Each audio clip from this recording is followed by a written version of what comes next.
Allo les pandios, et bienvenue dans une nouvelle vidéo. Cette semaine encore un aquarium énorme. Cette semaine on parle d'un aquarium de 300 litres. Attention, est-ce que vous êtes prêts? C'est parti.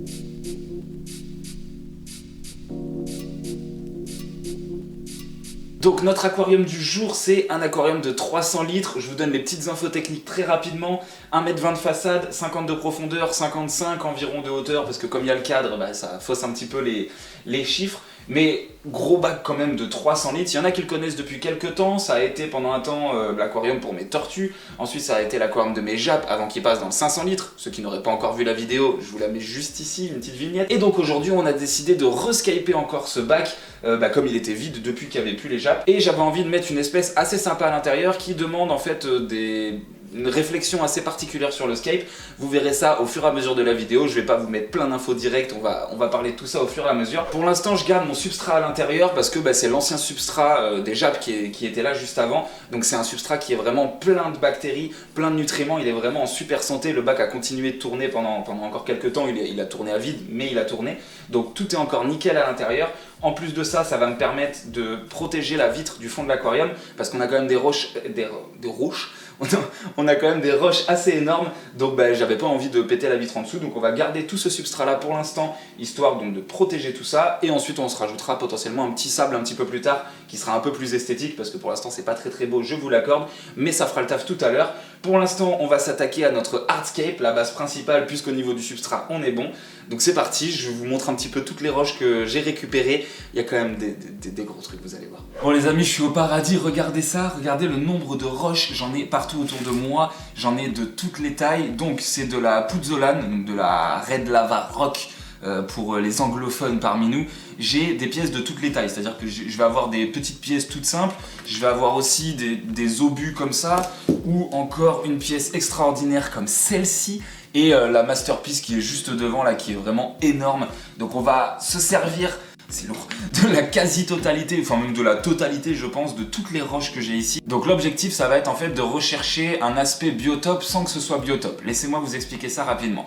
Je cherche principalement le côté biotope par rapport aux poissons que je mets à l'intérieur. C'est-à-dire que c'est des poissons qui vont avoir besoin de certaines conditions pour vivre dans des bonnes conditions. Donc je vais aller chercher principalement ce côté, le biotope du poisson. Après le biotope du lieu, vraiment, quel type de roche il y a, quelle plante il y a, à quoi ça ressemble et tout ça, j'y suis pas du tout. C'est pas du tout l'effet recherché. Donc vous attendez pas à tomber sur un biotope, hein, on n'en est pas du tout. J'ai fait un scape je vais faire un scape qui j'espère, moi, va me plaire.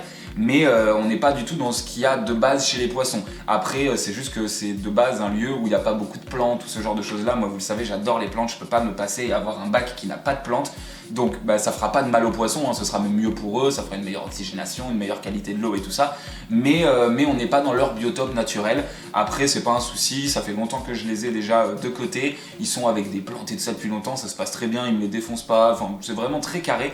Donc voilà, on part sur un biotope poisson et pas du tout un biotope du lieu précis de où vivent ces poissons. Donc on va pouvoir se permettre d'utiliser un petit peu tout ce qu'on veut. Donc beaucoup de roches, peut-être une branche. J'ai ici un bois de noisetier tortueux que je garde depuis quelques temps en aquarium, depuis bien 6 mois au moins, pour voir si tout se passe bien, si j'ai pas de soucis de paramètres et tout ça, parce que c'était la première fois que j'utilisais ce genre de branche là. Et très honnêtement, c'est nickel, ça se passe trop bien, il n'y a aucun souci dans l'eau, pas de moisissure, rien du tout. Donc peut-être qu'on va l'utiliser, on verra si ça colle dans le scape. Après, je suis pas convaincu à 100%, donc on verra ça. Je vous ai montré un petit peu tout ça, on va pouvoir maintenant se lancer, réaliser le hardscape de ce bac de 300 litres avec notre superbe pouzzolane.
Bon ça y est, je viens de finir tout mon hardscape, donc du coup j'ai pas utilisé la branche que je parlais tout à l'heure. Finalement je trouvais que ça faisait pas assez, juste une branche, il m'en aurait fallu plus pour que ce soit intéressant, donc du coup on a décidé de pas en mettre et de rester sur du full roche. Donc ce que j'ai fait, c'est que j'ai mis vraiment des cavernes partout. En fait c'est que un dédale de roche dans l'entièreté du bac, tout simplement parce que les espèces qu'on va mettre à l'intérieur, c'est des espèces qui ont besoin de pouvoir se planquer, qui passent beaucoup de temps dans ce genre de formation rocheuse, donc il fallait essayer de reproduire ça au maximum, chose que j'ai fait. Donc là on a vraiment voilà, des labyrinthes dans tous les sens, ils auront vraiment plein de petits espaces, il y a des petits espaces devant, là il y a un espace dessous, c'est pour ça qu'aussi sous la grosse roche, j'ai mis 4 petites en dessous, histoire que ça prenne voilà, un petit chemin en dessous pour qu'ils puissent se balader. Là pareil derrière, j'ai plein de visuels et tout, donc ils vont pouvoir se planquer, être en sécurité, mais moi aussi en faisant le tour de l'aquarium, je vais pouvoir choper quelques-uns de ces angles pour arriver à observer mes poissons, vérifier que tout se passe bien, qu'ils sont en bonne santé. Du coup on a fini notre escape, donc très bon résultat, vraiment moi je suis super content, donc nickel. On va pouvoir maintenant passer à la plantation, donc je rappelle le sable, je le rajouterai un petit peu plus tard, hein. De toute façon on va attendre de finir notre plantation et d'avoir un sol propre, même si de toute façon je pense qu'à terme le sol va bouger de toute façon, parce que les poissons qu'on met dedans, ils aiment bien déplacer le sol et se créer leur environnement, ils vont vraiment aller creuser et tout ça, donc le sable il fera pas long feu je pense, mais au moins ce sera propre pour les images et pour la vidéo. Donc on va enfin passer à la plantation. Pour la plantation, j'ai une plante de malade, accrochez-vous bien, c'est parti. Ok les Pordios, vous êtes pas prêts du tout pour la plante que je vais vous montrer, regardez-moi cette beauté. Donc c'est un Aponogeton undulatus, si je dis pas de bêtises, reprenez-moi dans les commentaires si je dis des bêtises. Regardez-moi la beauté, je suis obligé de la tenir à l'envers parce que sinon elle va s'exploser. C'est donc une plante à bulbe, donc comme on peut le voir on a un bulbe juste là qu'on va à semi-enterrer à l'intérieur du substrat. Le reste c'est les racines qui vont aller se mettre tout simplement dans le substrat. Quand je l'ai récupéré, il n'avait pas de racines, ça fait un petit mois qu'il est dans un bac en attente. Et regardez, je pense qu'il s'y plaisait plutôt bien, je pense qu'il était plutôt heureux. Et petit détail sympa aussi, ça fait des fleurs. Regardez-moi cette fleur extraordinaire, c'est un truc de fou. Donc c'est le premier truc que je vais placer dans ce bac, c'est sûr. Ça fait longtemps que j'attendais de faire ce bac pour y mettre cette plante à l'intérieur. J'espère que les poissons me la défonceront pas trop. On va aller la mettre dans le coin gauche et ensuite de l'autre côté, on va avoir de la Ceratophyllum cerato qui a pas mal poussé aussi comme vous pouvez le voir. Donc je vais rebouturer un petit peu, que je vais remettre en état pour mettre dans l'autre coin. Et ensuite on va avoir sûrement quelques petites cryptocorines ou ce genre de choses là pour le sol. Mais tout ce qui va être dans le sol ça va être compliqué. Parce que comme je vous ai dit c'est des poissons qui vont beaucoup toucher au sol. Donc potentiellement ils vont me déplanter pas mal de trucs. Donc on va pas vraiment le charger en plante. Je mets juste quelques touches parce que moi j'aime trop les plantes, vous le savez, je peux pas m'en passer. Il en fallait dans ce bac. Donc c'est parti, en fait on va y aller maintenant tout de suite.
Et on se retrouve 24 heures plus tard, du coup j'ai décidé d'attendre un petit peu avant de faire ma plantation. Je voulais d'abord remplir le bac, laisser l'eau chauffer, laisser le bac tourner un petit peu pour qu'il soit clair et tout ça, pour qu'en plus vous ayez des jolis plans. Donc j'ai attendu aujourd'hui pour faire mes petits plans pour ma plantation. Donc plantation terminée du coup, comme vous avez vu. J'ai fait quelques petites modifications par rapport au plan de base que j'avais au niveau de mes plantes. Déjà j'ai pas mis de cryptocorines parce que j'ai envie de les voir se développer un petit peu là-dedans, tous mes poissons, et je me dis qu'ils vont potentiellement me défoncer le sol, donc pour l'instant je mets rien. Peut-être qu'à terme je rajouterai des plantes au niveau du sol, mais pour l'instant j'en mets pas. J'ai mis pas mal d'anubias, j'ai des anubias basiques, j'ai des anubias kirin comme celle qui est au-dessus, J'ai de la microzorum aussi que j'ai mis à l'intérieur, donc un petit peu d'épiphyte un peu partout et de la mousse de java aussi. Et du coup à l'arrière j'ai rajouté pas mal de plantes, donc j'ai mis en fait directement sur des anneaux parce que en fait je sais que sinon ils vont me les déplanter à coup sûr. Donc là l'anneau le tient au fond, ça pose les racines au fond de l'aquarium, les racines vont d'elles-mêmes aller se propager dans le sable, donc ce sera nickel. Donc j'ai rajouté de la Ceratophyllum et derrière j'ai fait des petits mélanges avec de la Rotala, de l'hydrocotyle, de la Limnophila. J'aime bien un petit peu cet effet là, j'avais ça déjà dans mon 200 litres, mon Tetra Naturalscape. Et en fait je trouve que le mélange comme ça de plein de variétés de plantes différentes, ça fait un effet de ouf. Donc j'ai décidé de reproduire ça dans celui-ci pour voir un petit peu ce que ça allait donner dans un bac encore plus grand. Donc on va voir ce que ça donne. Je suis plutôt content de ma plantation, franchement je trouve que ça fait un bel effet. Je suis plus fan de la gauche que de la droite, mais c'est pas grave parce qu'il faut juste que la droite pousse, et là je pense que je vais adorer parce qu'en fait tout va se coucher par rapport au courant et ça va être vraiment magnifique. Donc vraiment très très satisfait de toute cette plantation. Ma plante derrière mon aponogueton, il fait un effet mais de ouf, c'est trop stylé. Donc satisfaction absolue. Maintenant bien évidemment il nous reste plus qu'une seule chose à faire dans cet aquarium, c'est y ajouter le vivant, y ajouter les poissons. Et là c'est la question que vous vous posez tous, qu'est-ce qu'on va mettre à l'intérieur? Bon, vous l'avez sûrement déjà vu dans le titre, je vous tease depuis tout à l'heure, mais vous le savez très bien. Ça va être donc des poissons du lac Tanganyika qu'on va mettre à l'intérieur. Vous le savez, ces poissons-là, ils me suivent depuis longtemps, enfin du moins ces espèces-là, pas ceux précisément qu'on va mettre à l'intérieur, mais en gros le lac Tanganyika, les poissons du lac Tanganyika, ils sont dans le bac de mon père depuis des années et des années. C'est l'espèce principale qui l'élève chez lui, il adore ça et moi j'ai grandi avec ces poissons là, donc du coup je me suis dit que j'allais faire un genre de petit aquarium héritage et d'avoir moi-même mon propre bac du lac Tanganyika, même si je le rappelle on n'est pas dans le biotope, je parle juste du poisson qui vient du lac Tanganyika. Donc c'est ce qu'on va mettre à l'intérieur. Pour l'instant en fait je vais pas en ajouter beaucoup, en fait l'organisation un petit peu de ce bac c'est que je récupère au fur et à mesure la surpopulation de mon père, donc je vais rajouter des poissons vraiment au fur et à mesure. Pour l'instant je lui ai juste sorti de son bac 3 poissons qui sont des poissons qui étaient un petit peu agressifs avec les autres parce que lui il a un bac plus petit et qui est quand même pas mal peuplé, donc du coup on essaie de retirer un peu de pression chez lui pour rajouter un petit peu de monde ici. Donc pour l'instant qu'est-ce qu'on va rajouter? Les poissons de mon père, j'ai un Bricardi adulte, donc bien évidemment d'ici 1 à 2 semaines, je vais aller en chercher d'autres parce qu'il en a encore plein à me donner, mais je vais aller les récupérer, je les ajouterai plus tard parce que j'ai pas envie d'ajouter tous les poissons d'un coup, on évite toujours d'ajouter tous les poissons.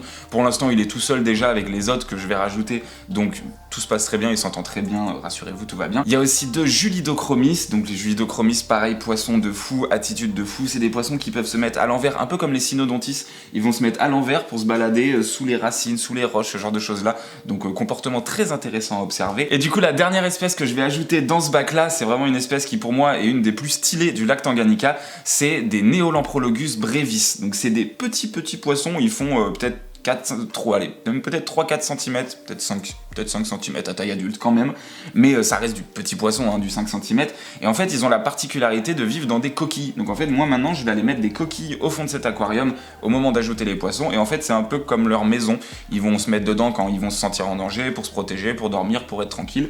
Donc on va ajouter des petites coquilles un petit peu partout, on va les mettre au premier plan. Je pourrais les mettre derrière pour garder l'esthétique du bac et faire quelque chose de différent, mais moi j'ai envie de pouvoir observer mes poissons, donc les coquilles vont être devant. C'est un choix au niveau du goût qui peut être discutable, il y en a qui vont adorer avoir les coquilles, des coquillages, des trucs et tout ça, d'autres un peu moins. Moi je suis pas un grand fan, mais je trouve que du coup vu que les poissons s'y intéressent énormément, ça donne un peu de valeur à l'objet et je trouve ça très stylé. Donc du coup moi maintenant je vais pouvoir ajouter tous ces poissons à l'intérieur. Donc comme d'habitude je vais me faire ma petite acclimatation, les poissons dans un pot, on éteint la lumière, on les met dans le bac le temps qu'il y ait un petit échange de température. Ensuite on rajoute un peu d'eau de l'aquarium petit à petit pour égaliser les paramètres de l'aquarium et ceux dans l'eau dans lequel ils seront.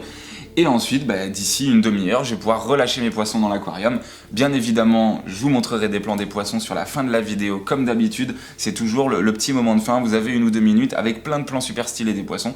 Donc comme d'hab, pensez à rester jusqu'au bout. Et voilà, on arrive déjà à la fin de cette vidéo. J'espère vraiment que ça vous a plu. Moi, je me suis éclaté, j'avais trop hâte de tourner enfin ce bac-là, ce superbe bac héritage. Donc surtout, n'hésitez pas à me dire si ça vous a plu. N'hésitez pas aussi à me mettre une petite note sur 10, on aime bien, j'adore ça, vous le savez, c'est génial. Ça me ça me donne un petit peu plus de challenge et je vois aussi ce qui vous plaît, ce qui vous plaît pas. Laissez-moi un petit commentaire pour me parler de ce bac-là, pour me parler des poissons du lac Tanganyika si vous avez des infos intéressantes à donner. Partagez vraiment toute votre culture là-dessus parce que c'est à ça que sert l'espace commentaire, donc n'hésitez pas. Lâchez évidemment un max de pouces bleus s'il vous plaît. Les pouces bleus, c'est la meilleure chose, c'est le mieux pour le référencement, pour être mis en avant et toucher un maximum de public. Donc n'hésitez pas, le petit pouce. Et évidemment, on s'abonne, je le répète, mais on approche des 10 000 abonnés, il en manque moins de 500. C'est ouf, donc les gars, on y va, c'est parti, on se jette sur le bouton s'abonner et faites-moi plaisir, ok ? Ok, c'est parti. Sur ce les amis, moi c'est toujours Panda et je vous dis à la semaine prochaine pour découvrir l'évolution de toutes ces aventures.